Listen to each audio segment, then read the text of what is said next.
and welcome to Money Matters with Shannon Jackson, the personal finance show focused on moving you forward financially.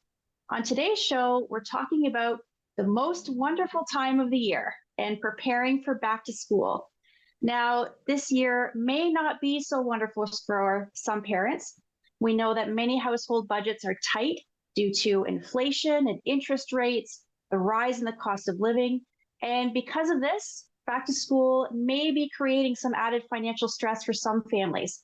Now, the good news is there are ways that you can reduce the costs associated with getting the kids back to school. And our guest today is an expert. She calls herself a recovered lawyer. She's a mom of 6 and co-founder of Mabel's Labels, an award-winning entrepreneur, speaker, and media personality. She's also a best-selling and award-winning author. Her book is called Like a Mother: Birthing Businesses, Babies, and a Life Beyond Labels. Julie Cole, welcome to Money Matters, and thank you for being here. Thanks so much, Shannon. I'm really excited to have this conversation about back to school. And yes, it is the best time of the year for many of us in some ways. It absolutely is. Can you share with us a little bit about how you went from lawyer to parenting expert? Yeah, right. Well, it's the 6 kids helped. First of all, and I always say, well, let's just wait to see how they turn out before we get too excited about what I know. But look, I was when I started Mabel's Labels, it's been 20 years now. I started it for a couple of reasons. One was there was a product missing from the market, but the second reason was that at the time, my then 3-year-old got diagnosed with autism, and I wanted to leave the traditional workforce, thus the recovered lawyer. So that's when Mabel's Labels started, and I went on to have 3 more kids at that point. So there are 6 of them. And I've just been in this parenting space. I've been a parenting blogger. I did a master's in education. I've just, it's just been a space that I've been in both through my business and personally. So it just fit in very well together. Well, you're definitely going to have that perspective because of the wide range of ages as well, sort of that you had to deal with. So you can come at it from the perspective, perhaps from the younger side, as well as maybe some of the older kids as well. So that's going to be great. That's for sure. Because I've got kids who, we started, this is my first year where I've got a couple in high school and then everybody else is off to university. But there was a time I had 6 in elementary school. So. So you have all of that experience, absolutely, and especially all this experience about back to school, and you're probably knee deep in it right now with all of your kids. Now, there's no doubt that many parents are feeling stressed about the start of the new school year, and it's no wonder because there's surveys that are showing that Canadians, including many here in Ontario, are feeling that financial stress because of our current economy. And of course, as we mentioned at the top of the show, household budgets, they're tighter, and there's very little room for extras like these back to school costs. Now, there are polls that are showing that parents are planning to be a little bit more cautious when it comes to these back to school spending this year, and they are prioritizing the school supplies, but they're still planning on spending an average of $597 per student. Now, the good news is 77% of Canadians surveyed plan to pay by cash or debit for these types of purchases. But the concerning part is more than half, about 52%, also plan on using credit. There's also been other polls where 75% of parents admit to feeling somewhat stressed about these costs that are associated with getting the kids back into class. And debt, of course, is the key reason for this stress. About 1/3 of parents surveyed expect to take on debt to cover these back to school costs. So, Julie, what are your responses to these statistics? I'm not really that shocked, Shannon. I feel like there is a lot of pressure for parents to do back to school in a way that they think it needs to be done. And you have to keep in mind, there's so much out there now, they're seeing on Instagram, they're hearing other parents talk. And I think it's such an emotional time because parents obviously want to set their kids up for success. And they think that a way to do that is by spending a lot of money at back to school. So I'm not surprised. Yeah. And that $597 per student, that's a high number. And I know that that's an average depending on how old your child is and what kind of supplies they're going to need through their school years. But that that's a pretty intimidating number that people are facing as they sort of move into this new school year. Now, concerning part is 75% of parents admit to feeling stress about the costs associated with this spending. How concerning is it to see that so many expect to take on debt to cover these costs? Well, I think that's extremely concerning. And I think a big part of that also has to do with this like fear of missing out. And they don't want their kids to be behind the other kids. They feel like they won't be as prepared. And I felt like we saw this with COVID too. I was telling parents, when the kids were all sent home and had to homeschool, people thought they had to have all the tech and they had to have the perfect learning environment. And I told parents, look, if all the siblings are around the dining room table, they're going to be fine too. But there was this immense pressure and they don't want, it's almost like their own like FOMO, their fear of missing out is getting projected onto their kids. And because of that, they are willing to take on debt and they don't need to, but there's a lot of parent guilt associated with these sorts of things, which leads to the debt. Yeah, absolutely. Now, of course, there are ways to reduce this stress level. And really, the most important, or one of the most important, is by creating that back to school budget. Can we talk about the importance of that back to school budget and the benefits of having that prepared before you start the back to school shopping? Yeah, look, a budget is only as good as sticking to it. I mean, I know you know this, Shannon. I'm a big believer in involving kids and teaching them, helping them understand what do they really need on the list or what do they just want on the list. And also, when you create this list, the school provides one. Don't go rogue, stick to the list that the school provides. And again, involve the kids. You can do a lot of comparison shopping. You can do couponing. You can do, Facebook Marketplace is a great way to go. I'm telling you, all of us moms, we have school groups where we're like, uniform sale, used uniform sale. My kids are all about the thrifting. Go to the thrift shops. And I laugh because when they bring stuff home, often there's people's labels in it, which is hilarious. And also check out what you've already got. Who you don't necessarily need brand new. I had a kid complaining, she's going off to university and she's like, I've still got the same backpack from grade 7. And I'm like, yes, mom win, because I invested in the things that matter. A good backpack, spend the money on that, then they've got it for years and years. And don't buy backpacks that have like characters on or are fads, because in a year your kid's going to be over that. They don't want the Hannah Montana, I'm aging myself, backpack anymore. So get gender neutral, just sturdy, good backpacks, and again, have your kids make sure they have a bit of skin in the game. If they're wanting those designer shoes, say that's fine. You want to pay half. Then you find out if they really want the designer shoes, because often they're like, I'm good. So getting them involved and helping them understand the budget, needs and wants, and then all of those tips, I think will really help this back to school season. Yes, I completely agree. Those are some really good tips or advices where you can find these deals, where you can look, do the comparisons and things like that. Partner with other parents, maybe have a bit of a swap with other families. And every school that is a uniform school will have a used uniform sale. And you would be surprised what you can get. And you can shop in bulk with other parents. And also a little late for this year, but hold on to this tip for next season, folks, is shop off season. Because, not only will you have better deals, you'll actually have inventory. Now you're running around and they're out of pencils here. So you're also spending money in gas and in your precious time. Absolutely.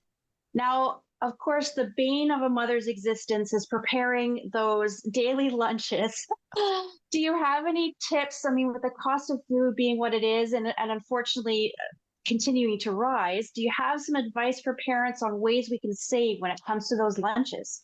Yeah. And look, I feel this one hard. When I've got all my kids home, you should see my bills, my grocery bills, like they're eating me out of house and home and the expense has gone up. So a couple of things that I always do is I always make sure that I've got good containers that will last, because it keeps the food fresh. And also Psychologically, it means I'm not buying those salty, prepackaged, sugary snacks. So also it's better for nutrition, but it means I'm buying more in bulk and able to just put I'll put in like a few carrots and I put, the crackers and not those prepackaged goods. And you know what? The schools want the boomerang lunches anyway. They don't want garbage in the school. So let's go literalist. It's good for their health. It's good for the environment, and it's good for your pocketbook. I cook in batches. When I'm feeding these kinds of numbers, I would never cook for just one meal. I want to have leftovers, throw that in the thermos. It extends the meal. It's better for my time. It's more productive, and it's more efficient from a financial perspective. And yeah, there's so many ways. I feel like the meal planning is key. I do this with dinner as well. I have less in my green bin at the end of the week to put out, less wasted if I meal plan. So on a Sunday, I know exactly what I'm going to feed for dinner every night. I can shop to that. And the other bonuses, I'm not hearing what's for dinner every night because they've got it. They've got a visual that's telling them what's for dinner. So I don't get annoyed as that mother. And we've started to do this in my home as well, where we make that little bit extra the night before, so that my husband and my daughter, they've got some extra stuff that they can take with them with their lunches the next day. And it really works out well, because then you're not wasting last night's supper. Perhaps if there was leftovers, those aren't going in the garbage. So all of those Absolutely. are really, really good information. Now we've just got a couple minutes left, but I just wanted to touch on that the back to school season, it is a good opportunity for parents to be talking to their children about financial literacy. Do you have any advice on how to get younger kids involved in the planning of back to school, and in particular the money side of things? Yeah, I do believe in involving your kids at a very young age with money and financial literacy. I think this is a place parents fail, because I think honestly, a lot of us are also not entirely confident in our financial literacy. So unfortunately, it makes us shy away from that with our kiddos. And I think this is a great time to have a conversation with people like you, Shannon, the professionals in your life, about how to not only educate yourself more, but make this a family affair. And for me, it was about giving allowance at an early age, not tied to chores. I don't pay kids to do what needs to be done around the house as a part of the family, but I give them an allowance as far as money management. How much do you want to save? What's your money that you're going to spend? Do you want to donate? Do you have something? So we try and have these conversations and practice when they're quite young. And that's, I think, to think about, you touched on this earlier about the needs versus the wants as well. Can you sort of elaborate just a tiny bit on that? Yeah. And I do think, because there are certain things that children need, and they need to understand that, okay, right, like even the basics in our home, we need to be able to pay our hydro bills. We need to, the extra things can sometimes even be extracurricular. You need to budget for that as well. Maybe you can't do all the things this year. Maybe you pick one activity, or maybe we get a 2-for-1 with a sibling, but they have to understand that they can't do all the things, and that's okay. Let's normalize that. Yeah, absolutely. Well, that's been some great advice so far for getting our younger kids ready for back to school. Coming up, we're going to shift to talk about our older kids. And if you have a child that might be heading off to college or university, Julie's going to have some great advice for you when Money Matters returns after the break. This program is brought to you by Ignite TV. Now you're in command. Visit Rogers.com for more details.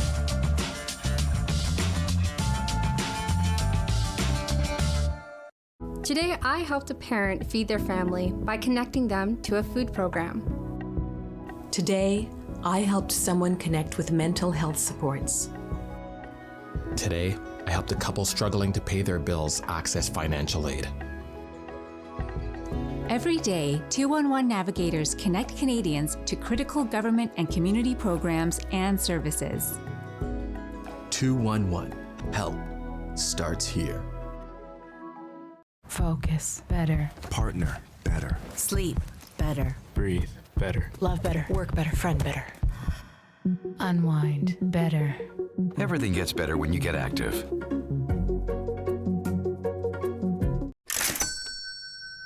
Welcome back to Money Matters with Shannon Jackson.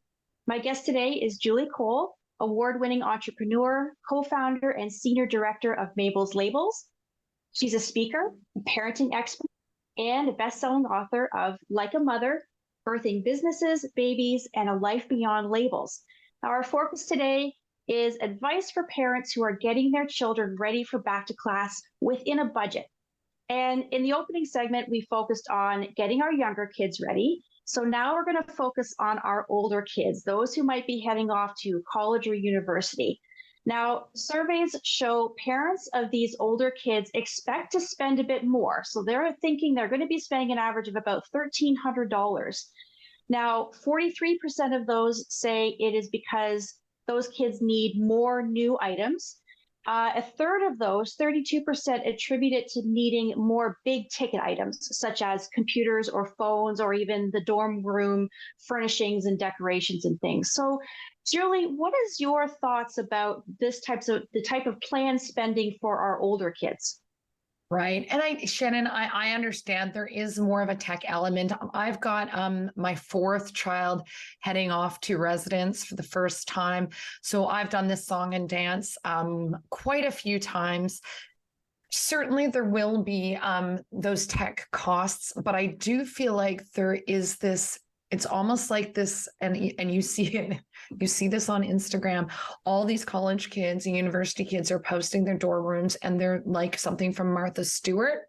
And I have to say, like, sometimes you might need to tell your kids, step away from the Instagram, or you need to as well. Because I said to my child, there's no way their dorm room is looking better than my room in my own home as a grown-up adult who's got their degrees. So I think, you need to keep everything in perspective.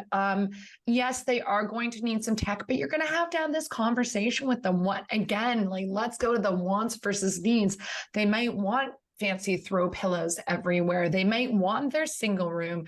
And, you have to have these conversations. So for my kids, they know that they always have a shared dorm room. In first year university, number 4 is going off with it. Now, keep in mind, my kids are used to sharing rooms, and some of them are like, wow, I'm used to sharing with 2 other people. One is like a bonus. So I think it's important to have these conversations about where do we want to spend our money? Like, yes, do you want a single dorm room? That's going to cost a lot. So again, involve them in the budgeting. How much do we have? Like, did you get grants? Did you work hard and get some grants?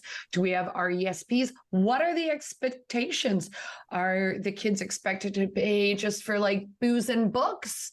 And parents are paying tuition. So have those discussions so that everybody knows what's expected. Because I know my kids are working hard this summer. I had one tree planting because, the expenses, and there's money to be made with the tree planting, send the tree planting.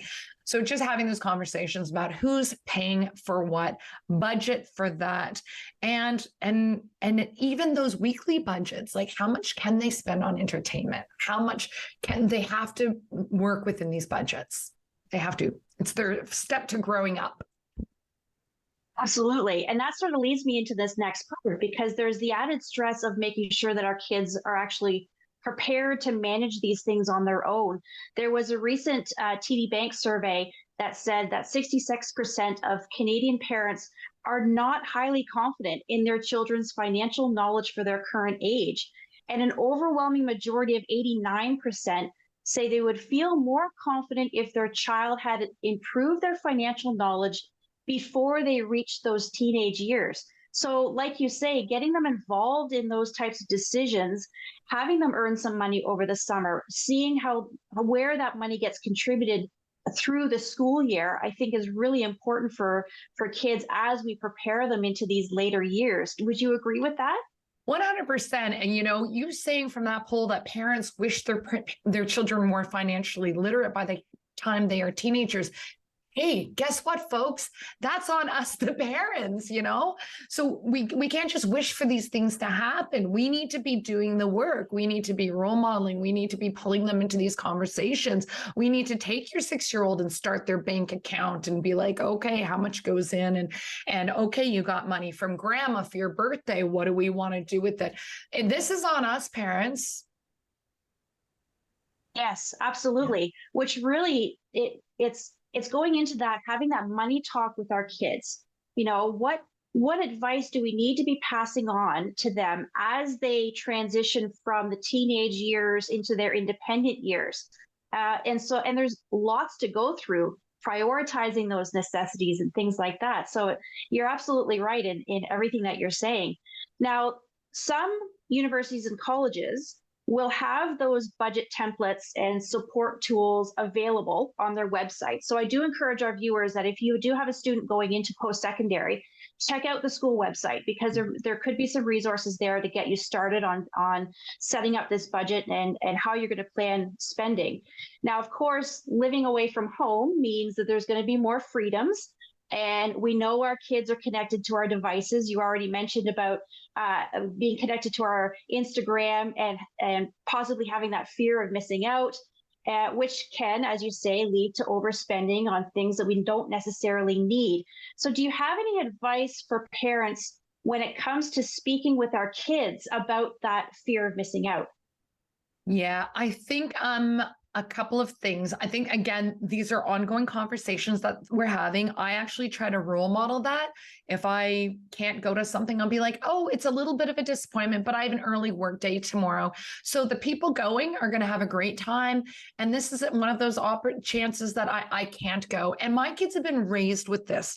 For instance, when one would get invited to a birthday party, often they felt they had to invite other siblings. And I was like, nope. Just the one sibling goes. You don't have to invite all the siblings because they are used to missing out. I am that mom who, if it was a kid's birthday, people would be like, can I bring some presents for the toddlers? No, they will miss out. I am a big fan of children missing out.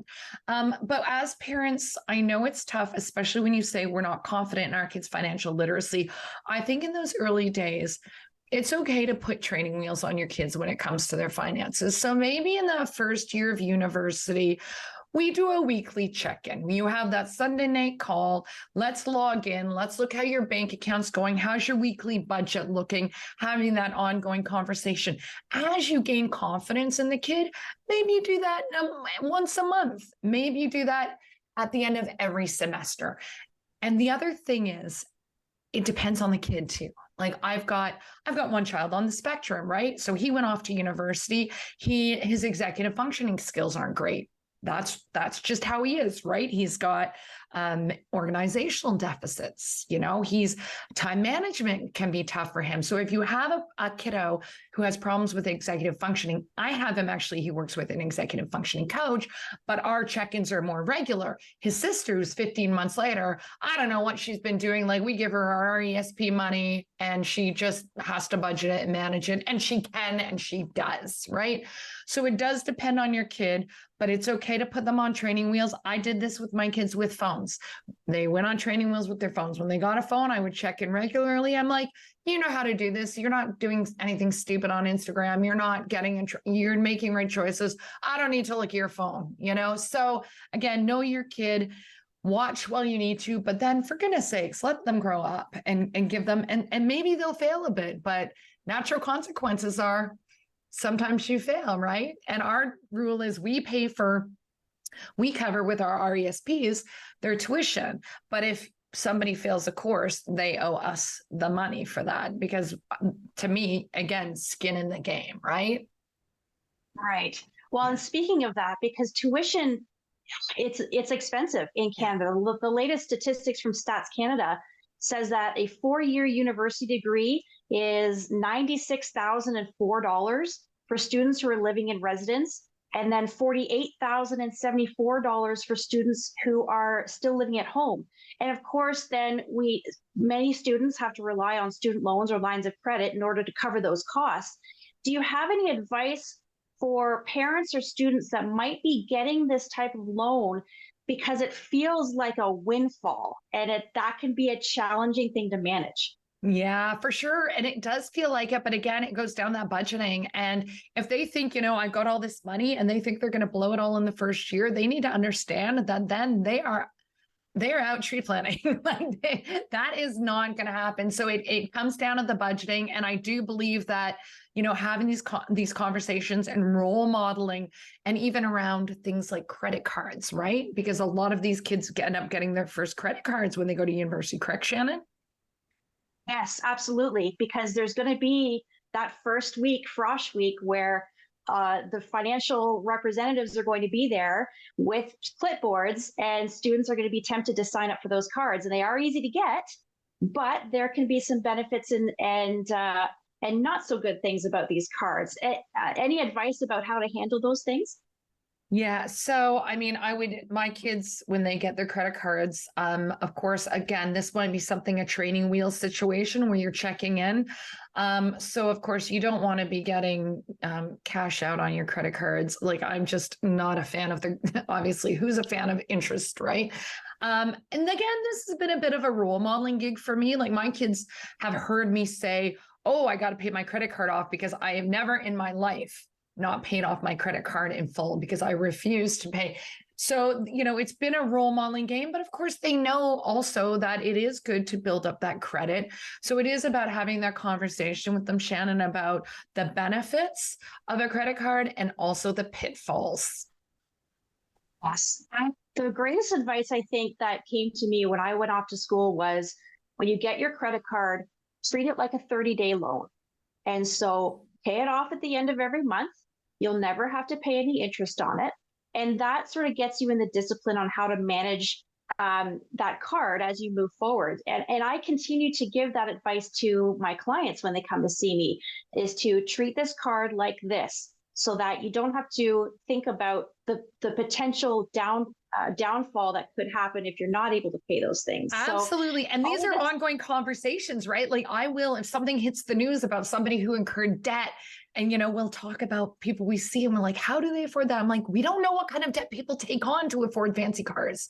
Like, that's not we're a little risk adverse when it comes on taking that kind of debt. And that's been how they've been raised. So having those conversations, when you see something in social media, when you see something on TV, when you see a story, having those family conversations about, wow, what could they have done to get in front of that and make sure it didn't happen.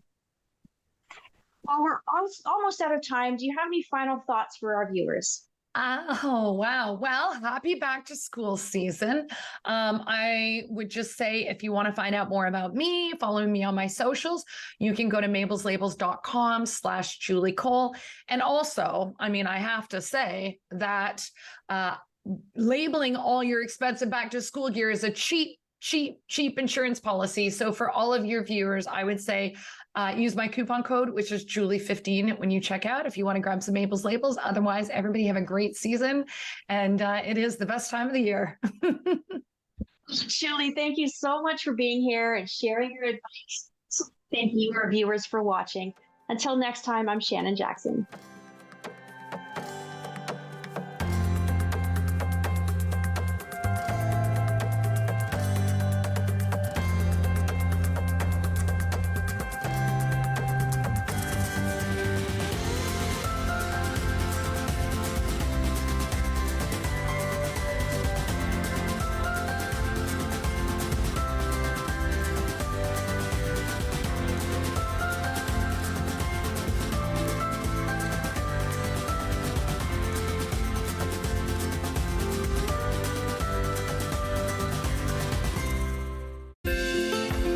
Call the Rogers TV Viewer Response Line.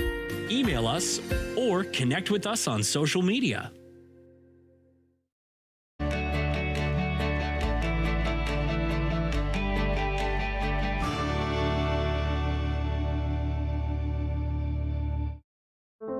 Are you low on food? Struggling to pay the bills? Overwhelmed by life's challenges?